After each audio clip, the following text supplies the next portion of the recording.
চেস্টোচোয়া নামে পোল্যান্ডের একটি সুন্দর শহর আছে। আমরা আজ এই শহরেই এসেছি। এই শহরটিতে আছে একটি অলৌকিক কালো ম্যাডোনা, ব্ল্যাক ম্যাডোনা, যাকে বলা হয় আওয়ার লেডি অব চেস্টোচোয়া। আমরা আজ সেই ব্ল্যাক ম্যাডোনাকে দেখতে এসেছি। আমরা বাস থেকে নেমে এখন সেদিকে এগিয়ে যাচ্ছি। দেখতে পাচ্ছেন দুপাশের দেয়ালগুলো রঙিন দেয়াল, হলুদ আর কমলা রঙের। প্রথমে বাস থেকে নেমে আমাদের দৃষ্টিগোচর হয়েছে এই স্থানটি। মোহনীয়তায় ভরা এই স্থানটি দূর থেকে দেখে আমাদের নজর কেড়ে নিয়েছিল।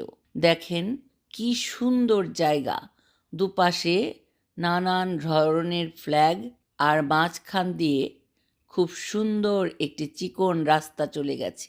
আওয়ার লেডি অব চেস্টোচোয়ার এই আইকনটি গত 600 বছর ধরে এই পোল্যান্ডে রয়েছে।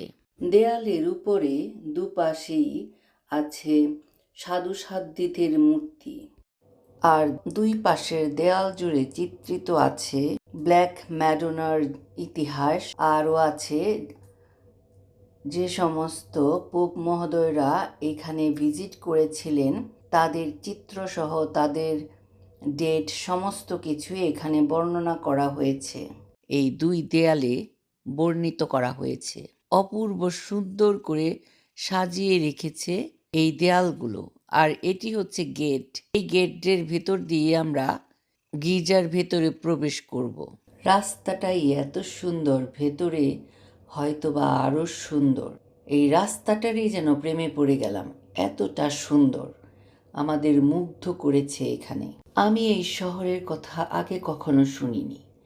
এখানকার ব্ল্যাক ম্যাডোনা সম্পর্কেও আমার কোনো ধারণা ছিল না।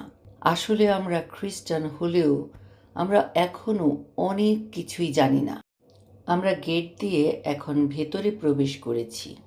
পৃথিবীতে অনেক অনেক অলৌকিক ঘটনা ঘটেছিল, এখনও ঘটছে, কিন্তু আমরা কয়জন তার খবর রাখি। এই ভিডিওটি তার প্রমাণ।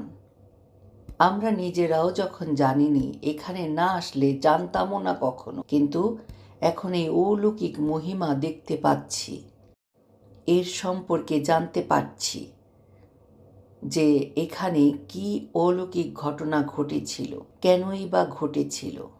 এটি একটি বড় কমপ্লেক্স। এর চতুর্দিকে আছে চার্চ, সেমিনারি, অনেক অনেক কিছু আছে এর ভেতরে, এই বাউন্ডারির ভেতরে।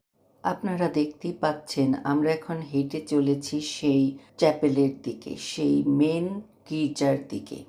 এখানে আরেকটি গেট আছে, তারপর সেই গেটটা দিয়ে আরও ভেতরে ঢুকতে হবে। এখানে সকাল সন্ধ্যা সারা দিনই উপাসনা চলে, বিভিন্ন ভাষায় খ্রিস্টজাগ উৎসর্গ করা হয়। আমরা এখন এসেছি, আবার এর পাশেই আমাদের হোটেল বুক করা হয়েছে, আমরা সেই হোটেলে থাকব। তাই রাত্রেও আমরা এখানে এসেছিলাম, সেই ভিডিওটিও আপনাদের সাথে শেয়ার করব, রাত্রের দৃশ্য আপনাদের সাথে শেয়ার করব। প্রচুর মানুষ হয় এখানে, প্রচুর, বলার মতো না। এখানকার মানুষদের ভক্তি শ্রদ্ধা দেখে আমার নিজেকে অনেক ছোট মনে হয়েছে। আমরা কতটুকু ধর্ম পালন করি, এখানকার মানুষদের ভক্তি শ্রদ্ধা হাজার গুণ বেশি আমাদের চেয়ে। এখানে ছোট ছোট অনেকগুলো স্বীকারোক্তি দেখলাম। যাদের পাপ স্বীকার করার ইচ্ছে হয় এখানে এসে তারা পাপ স্বীকার করতে পারেন। এটি কিন্তু মেন জায়গা নয়, এখান থেকে লাইন ধরতে হয় সেই আইকনটিকে বা ব্ল্যাক ম্যাডোনা দেখার জন্য। আমরাও এখন লাইনে দাঁড়িয়ে আছি, আর ওই যে মানুষগুলো কিছু লিখছে সেটা তারা তাদের উদ্দেশ্য একটি কাগজে লিখছে, আর সেই কাগজটি তারা ব্ল্যাক ম্যাডোনার পায়ের কাছে একটি বক্স আছে, সেখানে তারা রেখে যাবেন। আমরা এই দরজা দিয়ে লাইন করে ভেতরে ঢুকবো, আর পাশে যে আরেকটি দরজা আছে সেখান দিয়ে বের হব। এর পরবর্তী পর্বে আমরা সেই ভেতরের অংশটি দেখাবো। এই পর্বটিতে দেখাচ্ছি গির্জাতে প্রার্থনা করে সেই ব্ল্যাক আইকনটি দেখে আমরা এখন গির্জা থেকে বের হয়েছি।